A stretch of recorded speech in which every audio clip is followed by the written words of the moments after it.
Dalam mengikut Tuhan, janganlah bersikap seperti daun motung. Bagian atasnya berwarna hijau, tetapi bagian bawahnya berwarna putih.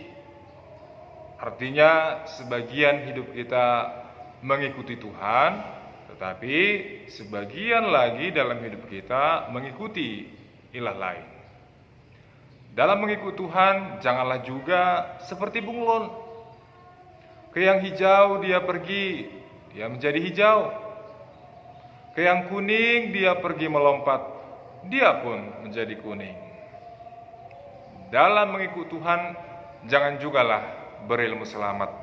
Asal selamat, mau bengkok, mau patah, mau ribut, aku nggak ambil pusing. Yang penting aku nggak terikut-ikut. Ini adalah ciri-ciri orang yang tidak peduli akan orang lain. Ini adalah ciri-ciri orang yang tidak akan mau mengasihi orang lain. Namun dalam mengikut Tuhan, kita harus terlebih dahulu menentukan pendirian kita di hadapan Tuhan.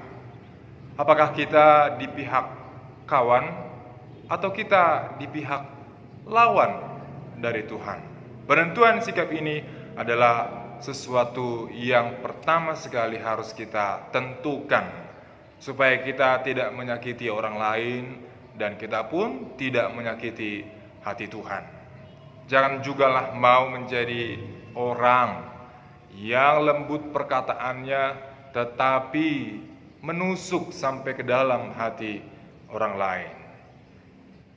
Inilah hal yang terlebih dahulu harus direnungkan oleh setiap orang, yaitu bagi orang-orang yang ingin mengikuti Tuhan dan bagi orang-orang yang telah percaya namun belum menentukan sikapnya di hadapan Tuhan.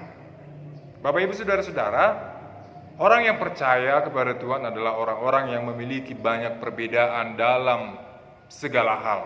Tetapi dalam perbedaan itu kita disatukan oleh Allah di dalam Tuhan Yesus Kristus, sehingga kita menjadi satu bersama-sama dengan Allah dan kita menjadi anak-anak Allah. Anak-anak Allah haruslah memiliki prinsip hidup.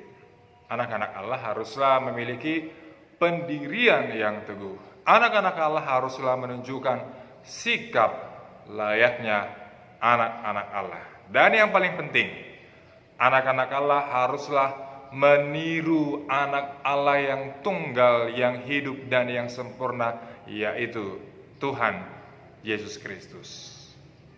Anak-anak Allah haruslah merendahkan dirinya, bukan meninggikan dirinya. Anak-anak Allah haruslah membantu orang lain, bukan menyusahkan orang lain. Anak-anak Allah haruslah mengasihi orang lain, bukan membenci orang lain. Anak-anak Allah haruslah mengorbankan hidupnya bagi orang lain, bukan pula malah mengorbankan orang lain.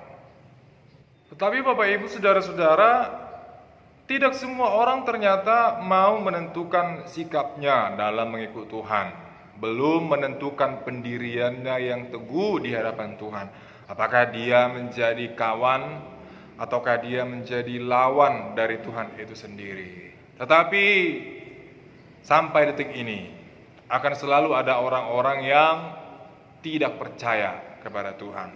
Akan ada selalu orang-orang yang tidak setia kepada Tuhan. Tetapi bagi kita orang-orang yang percaya, Allah meminta kepada kita saat ini, detik ini, supaya kita percaya kepada nama Yesus Kristus anaknya, dan supaya kita juga saling mengasihi sesuai dengan perintah yang diberikan Kristus kepada kita. Oleh karena itu Bapak Ibu Saudara-saudara, dalam mengikut Tuhan haruslah mendekat kepada Tuhan, haruslah meminta pertolongan kepada Tuhan supaya Tuhan juga tidak mempermalukan kita di hadapan manusia. Orang yang percaya kepada Tuhan adalah orang yang tetap tinggal di dalam Tuhan, hanya di dalam Tuhan, Allah akan berbelas kasihan kepada kita. Dan yang terakhir, ingatlah perkataan ini. Sekalipun orang lain pergi meninggalkan Tuhan dan tak kembali, tetapi kita harus tetap di sini, di dalam iman kepada Tuhan Yesus Kristus. Terima kasih untuk Bapak, Ibu, dan saudara-saudara yang telah menyaksikan renungan ini. Semoga semakin terberkati. Sampai jumpa di renungan selanjutnya. Tuhan memberkati.